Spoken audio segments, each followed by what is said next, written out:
Hey everyone, welcome back to the shop. Today we have a little bit different of an episode. We're not going to be working on the Freeborn 40 today. Instead, we're going to be working on an odometer for a Toyota Land Cruiser. The wheels have frozen up, and it's a pretty common problem for Toyotas, and I think really a lot of older cars, whatever lubrication they put on those wheels, just kind of eventually turns into glue. So we're going to take it all apart, clean it up, put it back together, test it, and get it ready to put back in the truck. Now, if you don't have a Toyota Land Cruiser, still stick around because the mechanics of how the wheels interact with each other is kind of the same across a lot of different makes and models. So should be able to give you some tips. I've done a lot of these, and I have a few things that I do that I think will really help you kind of get it reassembled correctly so that you know that it's working when you put it into the truck. So let's take a look at this odometer and see if we can get it going. All right, here's a cluster, and this will be a little bit of a break for everybody who's had to look at my mug for the last couple of videos. This is mostly just going to be me here doing stuff with the cluster. A couple interesting things about this, just some trivia for this. So this is a 1980 U.S. model cluster. And what does that mean?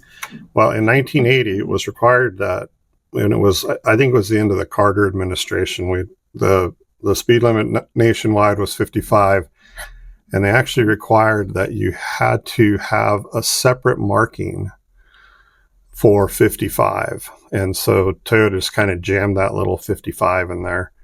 And then the following year, they changed the rules and said, well, the 55 has to be the same size as all the other lettering. I believe that was the rule. And so this is a 1 year only cluster that has the 55 called out. So incredibly rare and valuable if you happen to own a 1980 Fj40. If not, well, then it's just a cluster. Okay, so the first thing I'll say is I'm not going to do a video. I'm not going to show you how to get the speedometer out and how to get it ready. I have lots of other videos if you just look at my channel on how to take the face off and how to take it off from the back, like a couple different options. And so just check out one of those videos if you're trying to do that. So with the magic of an edit here, I'm going to just snap my fingers and we will have this thing ready to go. All right, we got the speedometer out here and have it ready to go. Kind of keeping on the trivia theme, the other thing that was required in 1980 was that the speedometer couldn't go over 85 miles an hour. So if you see right here, there's a little pin right here that will stop the speedometer at 85. So even if you're somehow going 100 on a Land Cruiser, it would still stop at 85. And I think that was for all vehicles sold in the U.S. in 1980. And I think that even persisted for several years. Next, we're going to take the face off and take the needle off. So again, there is a video out there on this, and I do sell these. They're $79.95. So if you need a pair, just let me know. Okay. And they go underneath here like this and just pop it out. Now, the best thing to do is to get your belly right up against the desk because a lot of times it'll go flying. That one didn't fly too far. And this is another thing, like this needle's in fantastic shape. Usually they're white after, being out in the sun for all those years. So that one's in good shape. And then we'll take these two small screws off here. I'm just going to turn this sideways and we'll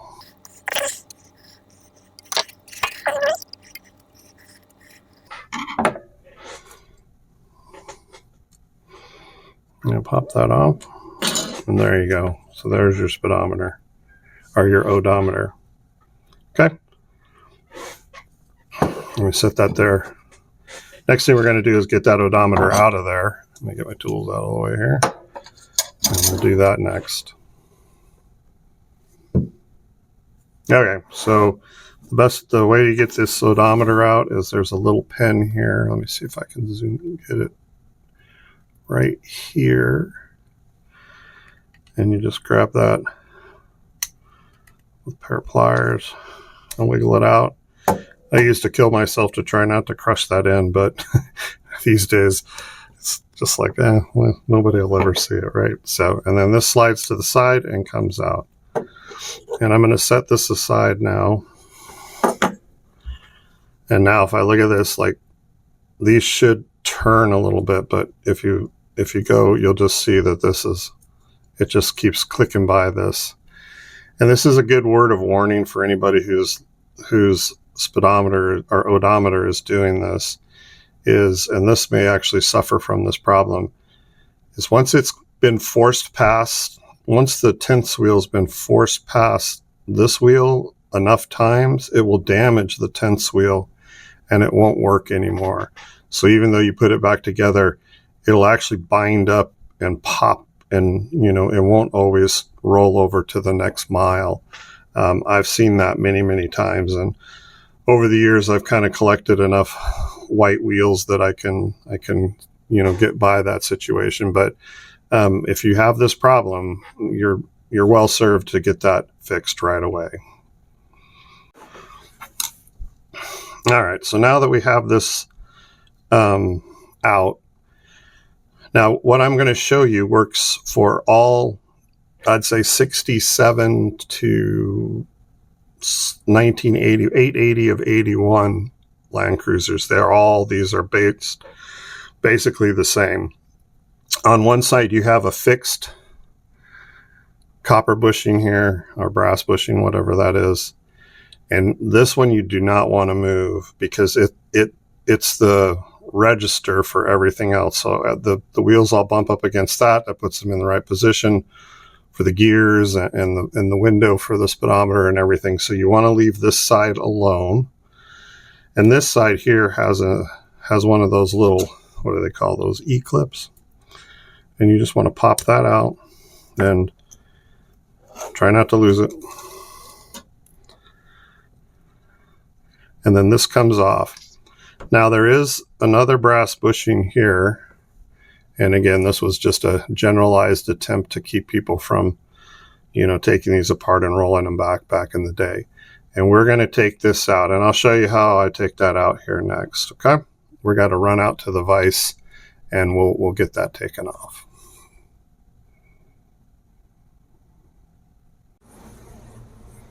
Okay, here we go. So I just have this pinched in the vise. I've got the bushing pinched in the vise, and then I just have a little punch here that I think will work. Couldn't find my normal punch. And I always put this so that if it flies out of the vise, it flies onto the bench, because a 4 or 5 foot drop for a odometer is really tough on it. So, but this usually works. And then just kind of got to get it through there at the end. And then pull it out. Oops. And there you go. There you go. So that's just hanging on the very end there. I do hang on to those. Sometimes they go back on pretty well. Sometimes they're really loose. They're not really necessary because there's another E-clip in there. But this is the best way to get them off. Just kind of tap them out using your vise. All right, let's take this apart. Now, some of you eagle-eyed viewers are going to recognize this isn't the same odometer that we were using before. I got done with the video and I had it all taken apart, and I realized that I was too close, and it was all kind of, I don't know, I kept sliding out of screen and stuff. So I've tried to back up just a little bit. I might back up just a little more. And if I see something that I really need to kind of zoom in, I'll just try to bring it up to you here. But the other one, I was like off the screen about half the time. So this is the exact same odometer, exact same year. It's actually not quite as stuck as the other one. This one here is really gummed up. I can feel it's just barely wanting to turn. But the disassembly process is exactly the same. Then when we reassemble it, I'll use the original one again. So, a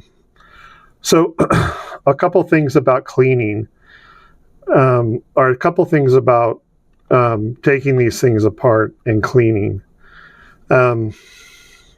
Don't spray a bunch of like brake cleaner on here or any really kind of heavy solvents like acetone or anything to try to, if any of the gears are really gummed up, I would suggest you don't do that, especially if you have an older model. like a 72 and earlier, it'll take every single letter right off of there. Like even Windex will take off the lettering on those old ones. These are a little tougher, but still, I would suggest maybe just a little 3-in-1 oil, and just be real sparing with it when you put it on. Just dip it right up against here, and when you're putting it on there, and just kind of when you turn it, it'll start to work its way in if you just kind of go back and forth. And once you get it over that hard spot, it'll slide off. Okay, this one's not too terribly tight, so we shouldn't have that kind of trouble. But I didn't want you to go, oh, let me hit it with some brake clean, and then you just like, oh wait, everything's just black. Okay, so we're going to slide these off. Now, I have a theory that it's better to keep everything in a row when you take it off, because I think everything kind of wears into itself, right? And so I just always take each thing off and just keep it kind of organized as you go. Now, if you hit a hard spot where you can't get one off, you just kind of have to fight it, like this one, and get it separated just a little bit. And again, if you put just a little bit of 3-in-1 oil on here, I'm not going to do it. Or you take even just a Scotch-Brite pad and just kind of clean off where you've already been. They'll be hard for a second, and then they'll slide right off. So, but again, just getting it apart is all we're trying to do.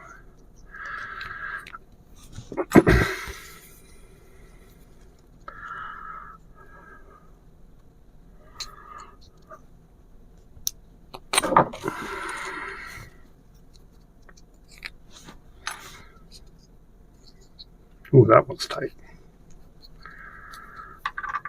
Here's one you can do when you get down to the last couple. You can kind of push them down. Ooh, that didn't sound too good. Now, I've seen some variation in this over the years. Like this one has a washer on there, and I don't know why, because a lot of them don't. So I don't know if when they're putting them together, maybe they see that they're a little too loose or a little too tight. I've seen as many as like 3 or 4, even 4 washers on one of these, and then I've seen it with maybe just one. So I don't know if there was some calibrating going on at the factory, or maybe just somebody forgot them, right? So there you go. That's how you would disassemble them. Next, we're going to do the cleaning. All right, so let's talk about cleaning. So I use this here. This is a special brand of rubbing alcohol. I sell this as well. This is $39.95 for 16 ounces. So if you need some, just let me know and I'll get you some. But the best thing to do is just put a little on a paper towel.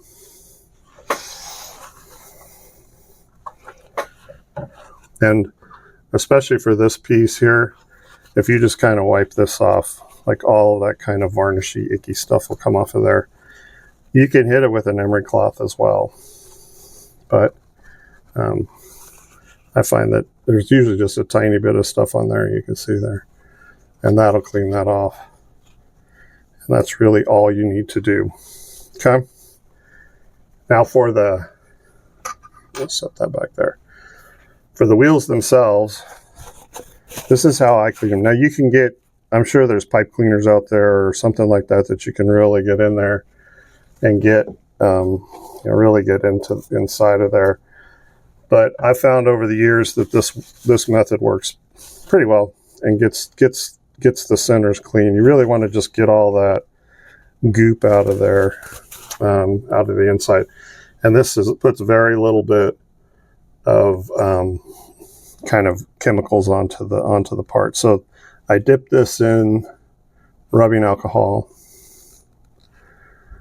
and if I just kind of pull this on here like this to where it's tight, I can just spin this here. And again, take care not to get too much alcohol onto the face of the lettering.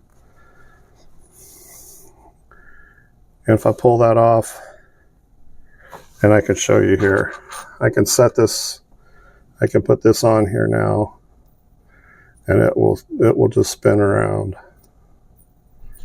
See that? So that, dude, it's clean. Now you do want to take and clean these faces here too. These faces, this face, especially in this face, these inner faces, they touch these centers or these separators here. And this, so you want to clean the separators really well, and you want to clean the individual, the faces here especially on the inside really well. And obviously if there's like, dirt or anything in there, you want to get that all cleaned up. So I'm going to run through the rest of these and we'll take a look at them when we get done. So I'm going to put you back on light speed and we'll look at it at the end.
All right, one thing before we start assembly I want to show you is if you've had an odometer that's been stuck for a while, one of the most common things that will happen is one of the separators will get bent.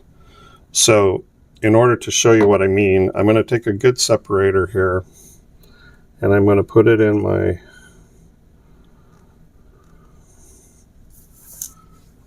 needle nose pliers, and I'm just going to clamp that down. And see how that's kind of straight right in there? Like you can see that the angle between the gear and the separator itself is pretty close to 90 degrees, right? It goes right down the center there. What'll happen a lot of times on these ones where it's been stuck is it'll actually start to get bent. And so instead of it being straight, you're going to see something more like that, okay? And again, that's the wheel's just getting forced by here, and this little gear is locked up because it wants to turn the next wheel, and it can't though because the next wheel's frozen. So it'll kind of bend to get itself out of the way.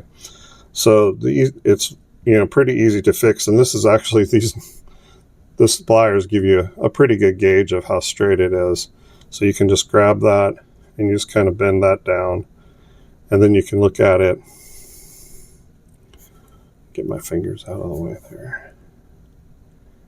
And you can see that's much better, and maybe even a little more. You may have to take it out of there and depending, but there you go. So that's going to work much better for you than the way that it was. So make sure you check that. You can check them all, but usually again, it's the first one. It's the separator between the wheels that's spinning and the wheel that's stuck that you need to look at. All right, so let's put this back together. Back to the original one now here. So a couple things. One about lubrication. I think you could probably get by without any lubrication. I used to do them all without any lubrication, but I don't know. They seem to run a little bit smoother with a little lubrication on them, but really just a little bit. So I would just use a little 3-in-1 oil, and I actually just put it on just like with a nail, just to get a little bit on there. I try not to get a bunch so that it's everywhere, not squirting it onto the parts. The other thing that you can do is these little faces here. Let me see if I can get that to focus a little better. These little faces here, you can just put a little bit on those too. Not a lot. I just usually just go around and just kind of dip a dot on each one. And I just usually just do the wheels and not the separators, or the separators and not the wheels, but I don't do both. Again, I think it just helps it roll just a bit better, because you can see the separators, if you hold them up close, they're definitely can see on the inside there's wear, not so much on the outside, but on the inside there's a little bit of contact for sure that's being made there. So those shoulders riding against there, I think it helps a little bit to have just a little bit of lubrication on there. So I'll do that real quick here.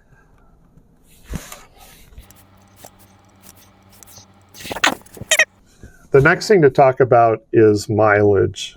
And so I always try to get the customer to have, well, not the customer, but whoever I'm doing this for, to let me just reset it back to zeros. The reason why is when you're on all zeros, that means that all of the wheels are engaged. So when you go to test it, you're turning all 6 wheels, or in the case of a 6-digit odometer, all 7 wheels, and you know that they're working because they all turn together. Now, a lot of people won't want to do that. If you're at 60,000 miles, you don't want to roll it to 0. But in that case, I'll say, well, can we do 60,000? Because then I can set it to 599999 and roll it over to 60. And you just go back, so on and so forth, right? So I've had a few people that have wanted 59,342, and so we do our best to get that right. But I hate sending them out, not testing them, because just one small error in the way that the gears are set can cause it'll just freeze and won't roll. So totally up to you. I'll show you how to do it, so that we'll roll over from like 59,999 to 60,000 as part of this, just so you see how I do it whenever I have to do it. So, but let's get started. So now the trick to this is pretty straightforward, and if you stick to this, you'll probably have some pretty good success. So put your first wheel on. Now remember, we're starting from the blacks and going this way, so we're starting this way and going across. And what you want to do is, now remember, in these two kind of fangs right here, see this right here, these two, 1, 2, this is the window for the speedometer, through the speedometer. And what you want is you want to split that with the 9 and the 0, okay? Because what that position is all of the wheels are all engaged, turning over to zeros. So that's like the ultimate torture test, right, for your speedometer. So set it between 9 and 0. When you do that, then this wheel, this little gear, the long leg on that little gear should be pointing right at the 2, just like that. So you have 9 and 0 split, and you have that 2 right there. Now, when you take your second wheel and you put it in there, it'll go right in there, just like that, okay? And then grab your next separator, and the same thing here. You want to just basically keep your 2 fingers for now right here.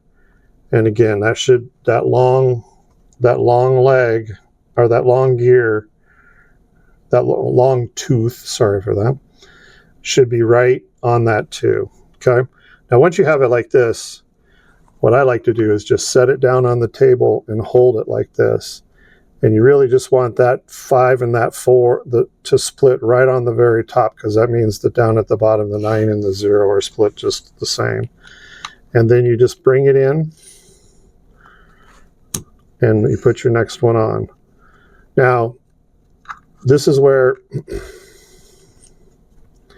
if you make a mistake, see how that's kind of not working quite right? That means I've got a problem somewhere. So let's take that wheel back off. Let's flip this over. Let's make sure we get back to 0, 0, 0, or 0, 0, and 9, 9. Okay, and see that gear slipped off there while I was not paying attention. So let's go ahead and set that back. Should be pointing right at it. Okay. And this time, let's just hold it because then I won't move around. There we go. Okay, so let's try that. Now you can see here, see that? All three of those are turning nice and easy. Now, here's where I was saying, if you want to, let's say you want to set this to 50,000 so that it's going to be at 50,000 and it's going to roll to 60. Pull everything back away from the first wheel, and you want to turn this wheel, and hopefully I'll get this the first shot, to 59999. Okay. And now, you see that? So here in that position, it's 59999. And I'll just turn that, and that's 60, okay? And actually, let's just leave it like that because that looks like it's working pretty well. Okay, so I'm going to back this up now. Now, again, I want to split the zeros and the nines, right? So right across here, right in the middle of, again, this is where the speedometer will be. The window of the speedometer is going to be between those two hooks. And I want that the zeros to be right in the middle, and are the zeros and the nines to be split right down the middle. Now, it's just, you just kind of rinse and repeat. So take your next one. The one thing you want to check is you want to make sure that that wheel is pointing towards the 2. So we have that long is pointing towards the 2. So let's put on the next wheel. And again, these should click into place pretty close if you got it right. And you can test it as you go. My only suggestion is when you get done testing it, you flip it back over and make sure that you're still got the zeros and the nines in the windows. It's really easy to get that off. And then when you put your gear on, your gear's a quarter turn off. And then everything just freezes up, right? Okay, so let's do these last few.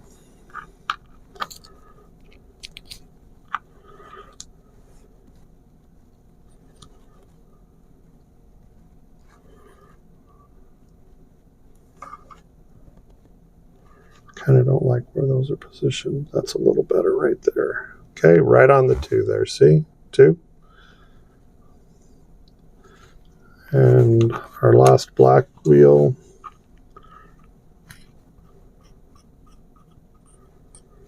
And there you go. Okay.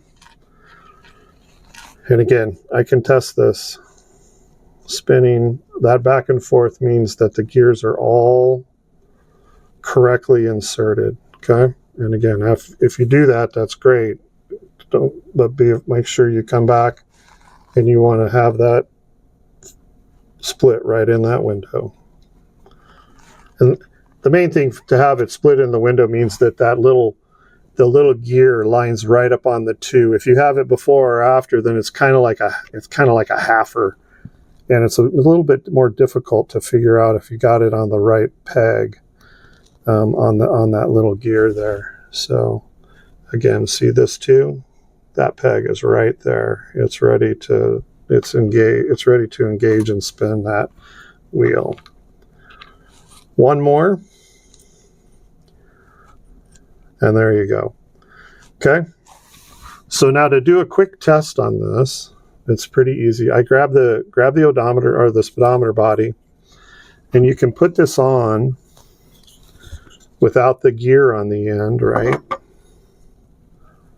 Let's see if I gotta get this where I'm holding it right here.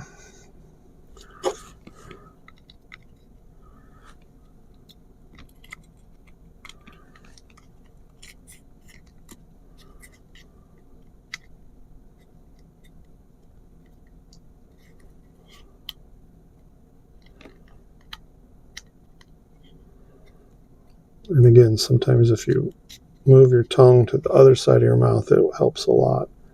Okay, and now I'm going to actually grab the pen and put it back in here just to hold it in place so it doesn't fall out on me. Let me grab my pliers here.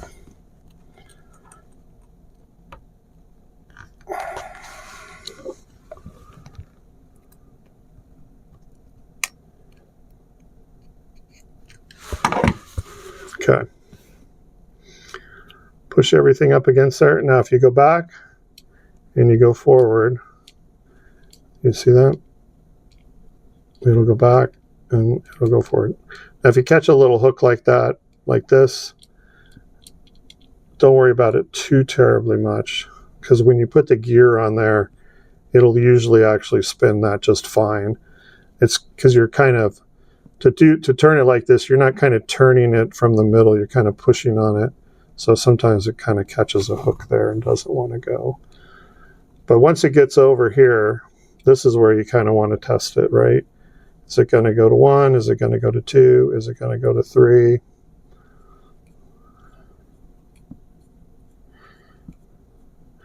Okay, and that's how you can give it a quick test.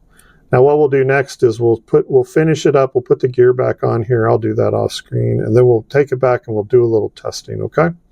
All right, we'll be right back. All right, so we're gonna try to test this now. Now we have it on 5 and all 9s, and then we're gonna spin it around to 60,000. So I'm doing a voiceover here because that drill motor is really loud. Now, to kind of preemptively manage expectations, this odometer has been stuck for a while, so you'll probably find that, you know, maybe a couple of the higher numbers will just hang just a little high in the window. I don't know that that's a big deal, and I don't know that it really means anything. But you will see on these older odometers that have maybe been a little bit, you know, misused, that they won't be perfect. But if you hold it up and you look at it in the window there, it's pretty darn close. So just a little high on the last couple digits there. And you can always cheat a little bit there and just kind of slide them down. But they will also start to work their way down just from the vibrations of the truck and all of that. I mean, it is spinning, you know, thousands of RPM in the background there. So, but anyways, I hope you enjoyed this video. This is a bit a long one, but hopefully you got some good info out of it, and you're able to get your odometer rebuilt. Thanks for watching.